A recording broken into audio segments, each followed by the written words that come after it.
ராமேஸ்வரம் கோவில் உருவான கதை ராமாயண காலத்துடன் தொடர்புடையது. ராமர், சீதாதேவி, லட்சுமணர் ஆகியோர் இலங்கையில் இருந்த ராவணனை வெல்லத் தெற்கே பயணம் செய்தார்கள்.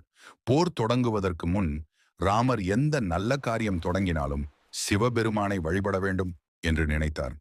அதனால் சிவபெருமானின் ஆசீர்வாதம் பெற விரும்பினார்.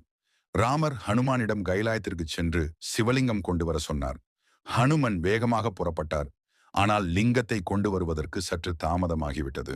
அப்போது நல்ல நேரம் நெருங்கி வந்ததால் சீதாதேவி கடற்கரையில் இருந்த மணலில் ஒரு சிவலிங்கத்தை உருவாக்கினார்.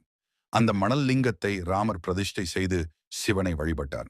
அந்த லிங்கமே இன்று ராமநாத சுவாமி லிங்கம் என்று அழைக்கப்படுகிறது. பின்னர் ஹனுமன் கொண்டு வந்த சிவலிங்கத்தையும் ராமர் அங்கே நிறுவினார். அது விஸ்வலிங்கம் என அழைக்கப்படுகிறது. ராமநாத சுவாமி லிங்கத்தை முதலில் வழிபட்ட பிறகே விஸ்வலிங்கத்தை வழிபட வேண்டும் என்பது இன்றும் கோவில் மரபாக உள்ளது. ராமர் சிவனை வழிபட்ட இடம் என்பதால் இந்த தலம் ராமேஸ்வரம் என்று பெயர் பெற்றது. இது இந்தியாவில் உள்ள 12 ஜோதிர்லிங்கங்களில் ஒன்றாக மிகவும் புனிதமான தலமாக கருதப்படுகிறது. இவ்வாறு பக்தி, பணிவு மற்றும் தர்மத்தின் அடையாளமாக ராமேஸ்வரம் கோவில் உருவானது.